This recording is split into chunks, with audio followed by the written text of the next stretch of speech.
It is about that time where these running back rankings are almost going to be finalized. I mean, I don't know how many changes we are going to have from this point until the beginning of the season. But of course, thank you so much for coming out. I really hope that you're able to get something from this video. I really hope you enjoy it. And also, I really hope you go down there, drop a like on the video, subscribe to the channel if you play fantasy football, but I'm sure you're subscribed already. Let's not waste any time. Let's dive right into this tier list. And let's start it off Jonathan Taylor at the 1 spot. Now here with Jonathan Taylor, this is a running back that I will say, he's in his own tier in that he is the only running back that we don't have any questions at all about, because we know he is an extremely high floor player. I mean, he was the running back 2 in fantasy last year on a points per game basis, only behind Derrick Henry. I know some people won't even count Henry because he didn't play enough games. And honestly, I think that Taylor has room for more this upcoming season. Now, I understand that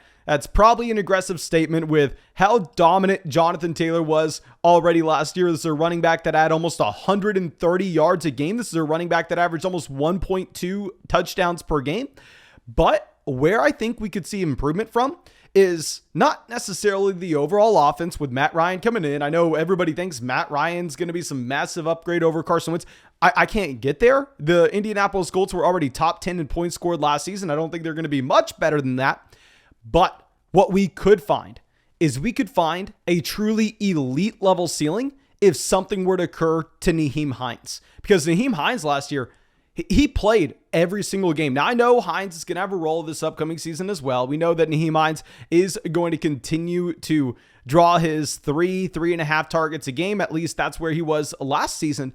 But Jonathan Taylor has proven to be a more than capable running back, whether this is his junior season at Wisconsin that you're looking at, or his second year in the NFL, where he did average 3 targets a game. I mean, if you're looking at Jonathan Taylor managing to average 3 targets a game in the same offense that Nyheim Hines is the quote unquote passing down running back, what happens if Nyheim Hines were to miss a stretch of games? Now, of course, we're not going to project every single one of those targets to go over to Jonathan Taylor, but they don't have a direct backup for Nyheim Hines. You could actually see that Jonathan Taylor role expand. So when Jonathan Taylor last year had almost 130 yards per game, yet he only had 66% of this team's carries on a per game basis. He had less than 10% of this team's target share on a per game basis. These numbers are probably going to be similar if Nyheim Hines were to stay healthy. But if something were to occur to Nyheim Hines, it's hard to say he could be 2019 Christian McCaffrey. I don't think he could get there, but he could continue to improve on where he was his second season. He's the only player on Underdog Fantasy right now at the running back position that I'm taking ahead of our tier 1 wide receivers. Remember our tier 1 wide receivers, we have Justin Jefferson, Jamar Chase, you have Cooper Kupp. Now, the reason on Underdog Fantasy that I'm pushing our next guy down at 2, Christian McCaffrey, we'll talk about that next here in a second. It's just because you're going to see that those wide receivers are sliding up. I mean, some running backs we'll talk about at the end of this video. Nick Chubb, that's a running back that you're getting in round 3 of almost every single Underdog Fantasy draft right now, which is crazy to think about. So very rarely am I taking these running backs that are in our next tier. But Jonathan Taylor is that guy. I'll take him at the 101. I don't care. I'll take him above any other wide receiver. And yes, we'll be put in a difficult position once we get to the 2-3 turn, but we are just going to deal with it. And real quick, if you have not done so already, make sure you go to the link in the description. Go to Underdog Fantasy. I have already gotten in 200 real money fantasy football drafts on Underdog Fantasy this offseason. We're not stopping anytime soon. I'm sure y'all have seen us doing the live streams every single day on Underdog Fantasy because it's the most fun thing you could ever do. They are real money fantasy football drafts that take no time commitment at all during the regular season. And when you use promo code FLOCK, when you go to sign up for Underdog Fantasy, you'll get all our 2022 rankings, our dynasty rankings, our dynasty rookie rankings. You'll get so much and a 100% deposit bonus. So make sure you find that link in the description. But let's move to our next tier. This is going to be Christian McCaffrey at 2. Now with CMC, I have moved him down to our 5 spot overall. I have moved him behind those top 3 wide receivers. And I will admit, I'm scared to do it. I truly am terrified to fade Christian McCaffrey this upcoming season because there are a couple things working in favor of CMC. The fact that when he is on the field, there is nobody close to him. Nobody in the same ballpark of a running back that has that floor and ceiling. The man averaged almost 25% of this team's target share in 2019. 25% of your target share. And if you're a wide receiver, that makes you a top 10 receiver in the NFL. Like, easy a wide receiver one. If you're in a great offense and you get a 25% team target, for a running back to do that, it's unheard of. And also for him to average over 80% of the carries out of this backfield on a per game basis. Christian McCaffrey's last season, we saw him play. He was the most dominant running back that I've ever seen, the most dominant player in fantasy that I've ever seen. And what is a crazy statistic is if we go through and we remove 20% of his production, 20% of his points, I mean, that's a large chunk. That's a fifth. If we remove that, he still would have outscored Jonathan Taylor last year on a per game basis. That's the type of ceiling that we're talking about. And also, I know everybody wants to scream how injury prone he is and that he can never stay healthy. Well, in 2017, in 2018, and in 2019, that 3-year stretch, Christian McCaffrey never missed a game. No, he played every single week. Now, of course, over the past 2 years, there have been some real concerns, and keep in mind, 2019, he had a crazy workload. I mean, he put on a ton of weight. Thomas, can you please find a picture of Christian McCaffrey when he was drafted and compare that to the crazy photo of him at training camp a few years back, showing on how much weight this man put on. So it does make sense on why he would now be struggling with injuries. He's missed almost the entire 2020 season, almost the entire 2021 season. Now, what I will say is it's difficult. It's hard to fade him for the receivers, but you do you. It's up to your appetite of risk. And going to our next running back in the same tier, we are going to have Austin Eckler. Now, with Eckler, I am worried about some regression. I sent out a tweet on Twitter a couple weeks ago saying, okay, Austin Eckler scored 20 touchdowns this past season. Look at his touchdown totals from years prior. Look at his touchdown totals from 2017. Does this look sustainable to you? Now, of course, touchdown totals, that's not the most predictive thing.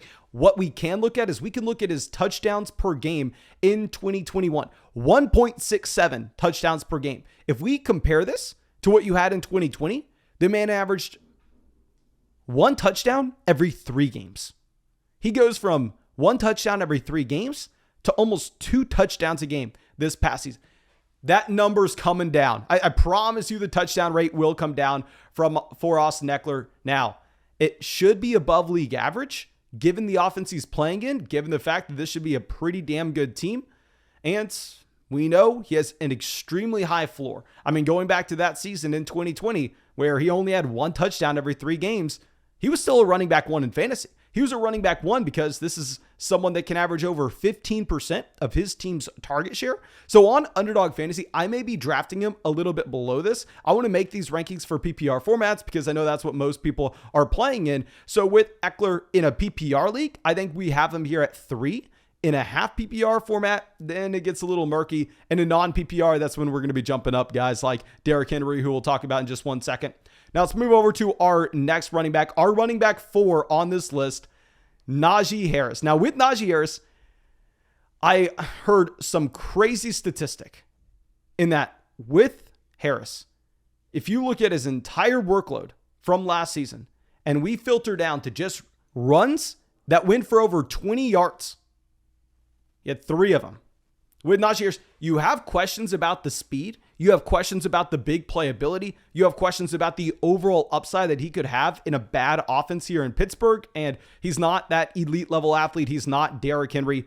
But what you are looking at with the big boy Najee Harris is you're looking at the safest workload in the NFL. He is extremely durable. This is a running back that just simply didn't come off the field last year. He averaged almost 75% of this team's carries on a per game basis and had a very high target share as well. The target share was up at 14%. So if we look at some natural progression, if you look at the jump that you had from Jonathan Taylor, his rookie season, he was the running back 10. He jumped up to the running back 2. We look at DAndre Swift, his rookie season, running back 17. He jumps up this past year to be a running back 1. Naturally, you want to say, okay, yeah, Najee Harris, he was almost a mid running back 1 last season. So is he going to be a high end running back 1 now? Is he going to be the running back 1, running back 2? It's hard to say that he's going to take that same level jump. One of the reasons for this is the target share may come down when you no longer have Ben Roethlisberger in this offense. Now, I want to be on record. I do not think that Ben Roethlisberger was a good quarterback last year. I think that he was a horrible quarterback last year. If you look at the list of quarterbacks that Ben Roethlisberger had a higher adjusted yards per attempt than, Justin Fields, Andy Dalton, Zach Wilson, Jacoby Brissett, Trevor Lawrence, and Sam Darnold. That is who we were talking about with 39-year-old Big Ben. He could not push the ball down the field, and that could potentially have inflated the target share for Najee Harris. And if we see Kenny Pickett, if we see Trubisky not necessarily have to dump the ball off as often, I think in a PPR format, you could get a step back from Najee Harris as a receiver, but because the workload's so safe, because I think he could actually get a bump up in touchdowns this upcoming season, he's still going to be a top 5 running back for me. Now, let's drop it down a tier, and I know this is where we are going to get some hate. It is what it is. I have to have our guy in the top 5. Although he was one of my most drafted players last year, we were taking him in the second round every single draft because we were taking Devontae Adams in the first. But Joe Mixon. Now, I know people are going to lose their minds when they see that we have Joe Mixon as running back 5 compared to Derrick Henry at running back 6. We'll already give that away. But if we look at Mixon, the man's 25 years old. He's 3.5 years younger than Derrick Henry. That makes a difference. With Joe Mixon, he's had a smaller workload throughout his career as well, despite showing the ability to have that elite level workload. But the Cincinnati Bengals offense, they used to be horrible. This was a team that could not sustain drives. This was a team that was not getting off as many plays as you would want to see per game. But over the past 3 years, Joe Mixon has averaged nearly 75% of this team's carries on a per game basis. Joe Mixon has also averaged nearly 10% of this team's target share. This is why we were screaming to draft Mixon last season as one of the biggest values, because he is a bell cow. He is prime Ezekiel Elliott in terms of his workload. The issue is that Cincinnati's been horrible forever. Well, I got great news for you if you're a Joe Mixon fan.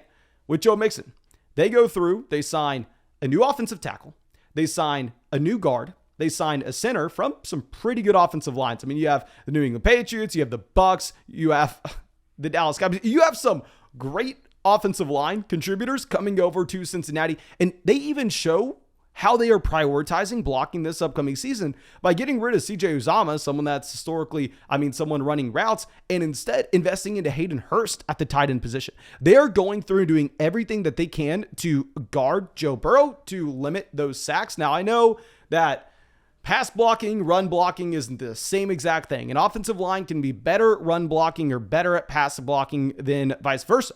But it's strongly correlated. It is strongly correlated. And last year, Joe Burrow led the NFL in sacks allowed. Like, this upgraded offensive line, combined with the workload that you have from Joe Mixon, combined with his age, checks every single box. I have no questions with the man. I could easily see Joe Mixon being a top 3 guy. I could see him being the running back 1 this upcoming season.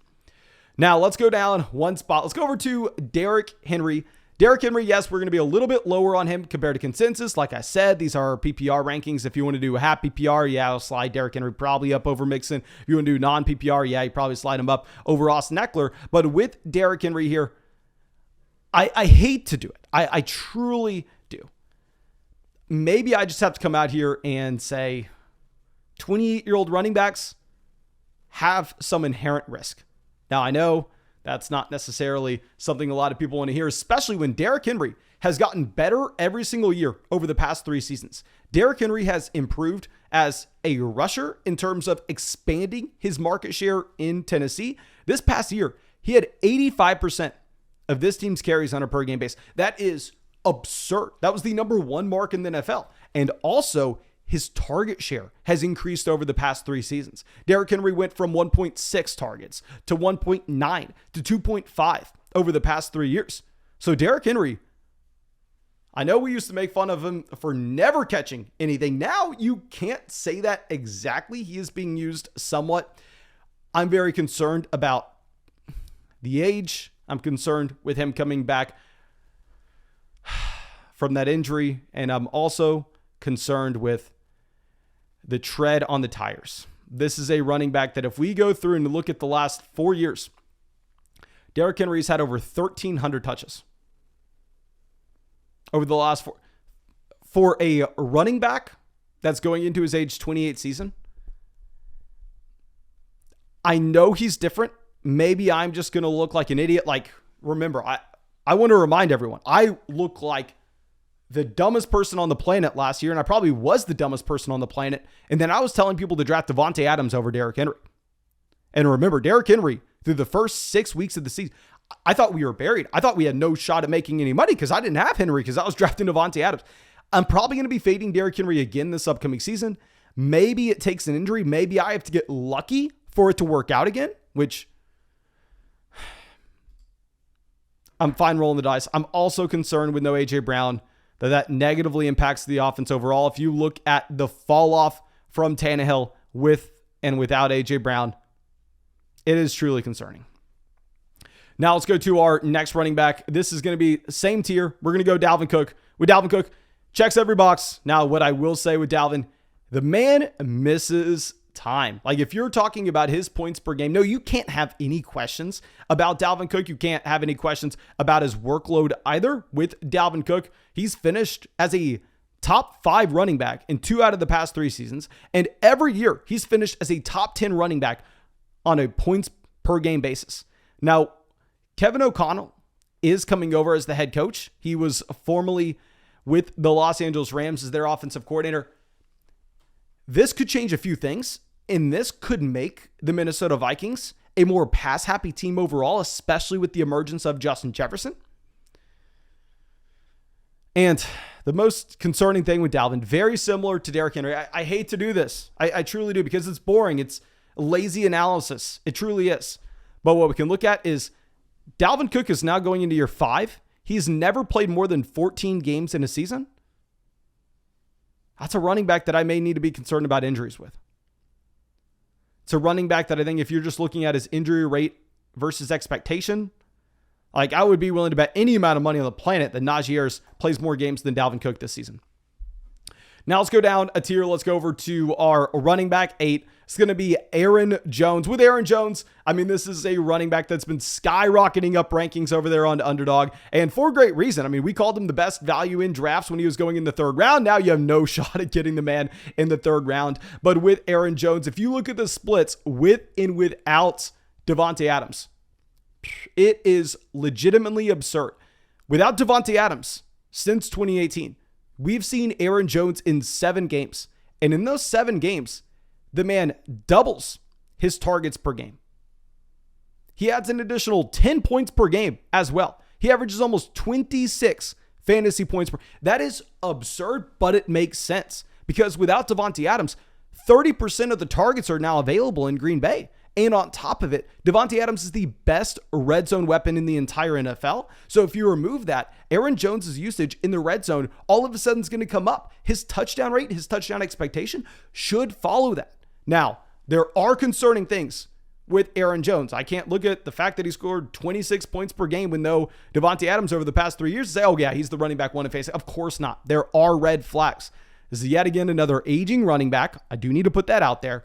And you've seen the carries fall off for Aaron Jones consistently over the past 3 years. You saw him go from 57% of this team's backfield carries to 52% in 2020 to 43% this past season. Now, I want to use a little rebuttal in saying, okay, well, he's probably still going to have 40% this year, and he was still a high-end running back 2 last season. So if we expect the touchdowns to go back up, which they probably will with no Davante Adams, I'm willing to bet on the man as a mid running back 1. Now let's go to DAndre Swift, someone we are drafting everywhere. Like, I love DAndre Swift last year, just like Mixon, and I'm willing to continue to roll into this Joe Mixon hype, but with Swift, I may have to take a back seat because what has provided him so much value and what we talked about last season was the overall role that he would have as a receiver in this offense. Because remember, last year, the man's going up against someone like Khalif Raymond for targets. We didn't even know if Amon-Ra St. Brown was any good. Amon-Ra St. Brown was drafted in the 4th round. He was a rookie wide receiver. So I was looking around going, oh my God, you're telling me I can get DAndre Swift, one of the best pass-catching running backs in the NFL on a team that has nobody to throw the ball to? We can get him in the 3rd or 4th round. We also know he's big enough to have a role in the red zone. He's the next Aaron Jones. He's the next Alvin Kamara. That's what I was saying last year when I was trying to convince you to draft the man in round 3, round 4. I will admit, this is lower than where his ADP is. If you look at Underdog Fantasy, if you rank DAndre Swift as the running back 9 this season, you're not going to be able to draft him. And I don't think I will be because his situation's gotten worse. I know Jameson Williams. I know DJ Shark. I know they're deep threats. But still, they are players that can actually draw targets. They're not Khalif Raymond that are now going to be in this offense. Amon-Ra St. Brown going into year 2. After the breakout, we can look at Amon-Ra St. Brown and say, okay, well, he's more than capable as a pass catcher on his own right. And then also you have TJ Hawkinson, who will be healthy this entire season as well. So that 17% team target share Swift saw last year, I don't think it repeats. I think it comes down maybe to about 14, 15%. Yeah, the offensive line's great. Quarterback play stinks. Swift, he's going to be a low-end running back 1 for me. Now going to our next guy, Alvin Kamara, running back 10.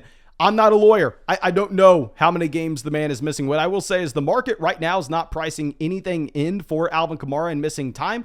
And on top of this, Alvin Kamara has no competition at all. I mean, we go back to what we saw in 2020, 2019, 2018, 2017. Every year, there was a capable running back playing alongside Alvin Kamara. You had a Mark Ingram at the beginning of his career. Then you had Latavius Murray. Latavius Murray was a fine option. But now, please go to the comment section.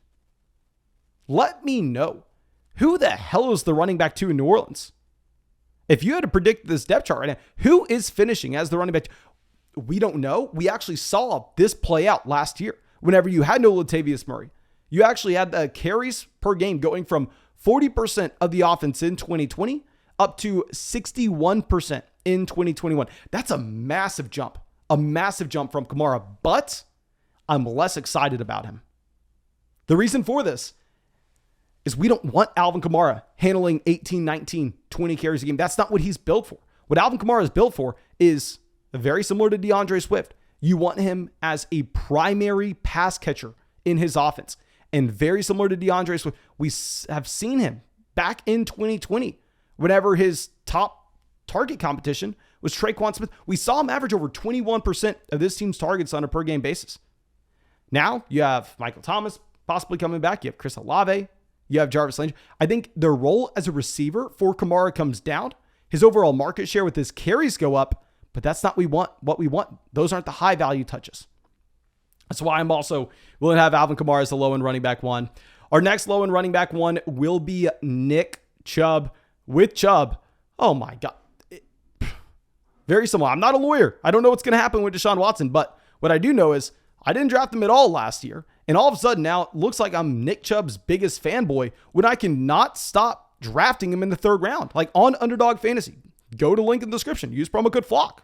You'll be able to draft Nick Chubb in the 3rd round consistently. And what's hilarious is while Nick Chubb was going at the end of the 1st last year, I thought that he was in a much worse spot. Because if we go back and if we revisit Nick Chubb after that 2020 season, there was one thing that drove him up fantasy drafts.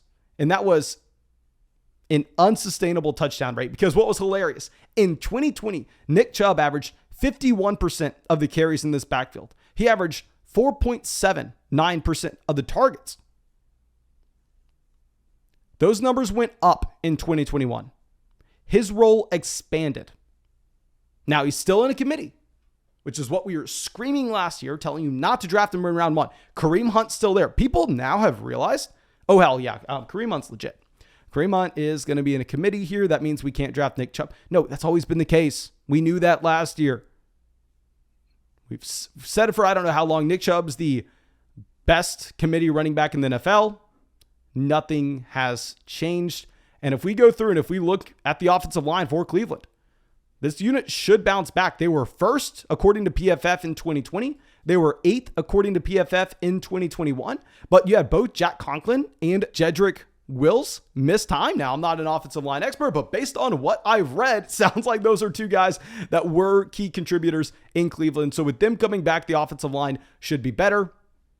Don't know how many games we're going to get from Watson, but at the end of the year, the quarterback play should be a lot better. The offense should be better. The role has remained the same or expanded, and you're getting a 2-round discount on Nick Chubb. It's now time to draft Nick Chubb. I never thought I'd say it. I never thought I would say it. Now, we will go one more running back because I want to title this video Top 12 Running Backs. And this guy is going to be Mr. Saquon Barkley. Now, with Saquon Barkley, love me the upside. Obviously, we go to 2018. Now, I know I hate bringing up 2018, but if you think about it, that was the last time we saw a fully healthy Saquon Barkley, which is crazy to think about. And maybe that should tell you, oh, Mason, we probably shouldn't draft the man. The last time we saw a fully healthy version of him was 2018. But back then, Saquon Barkley came out and freaking dominated. Like, it was one of the best, if not the best, rookie running back performances of all time. He did take a small step back in 2019. And in 2019, he still had almost 20% of his team's targets. 7.5 targets a game. 72% of the carries per game. In 2020, we saw the same thing, another top 10 running back finish. But, of course, it was very short-lived. Very, very short-lived. I think that here with Barkley, with the new coaching staff, the overall offensive environment may be better. We know the workload ceiling is there. I'm excited about drafting Barkley this season. But yeah, we are going to have more running backs in this tier. Thomas, can you throw them up with little question marks next to them so we can tease some people to come back and subscribe to the channel? Check out our next running back tier video that should be dropping in a couple days. And let me know how stupid I am in the comment section. Let me know who I missed out on this list with. And please, also, while you're down there, drop a like, subscribe to the channel, and go sign up for Underdog Fantasy. Start drafting today. Use promo code FLOCK, and you get a bunch of cool stuff. Yeah, that's all I got for you. Hope you have a great day, and hope we get to see you out with the video tomorrow.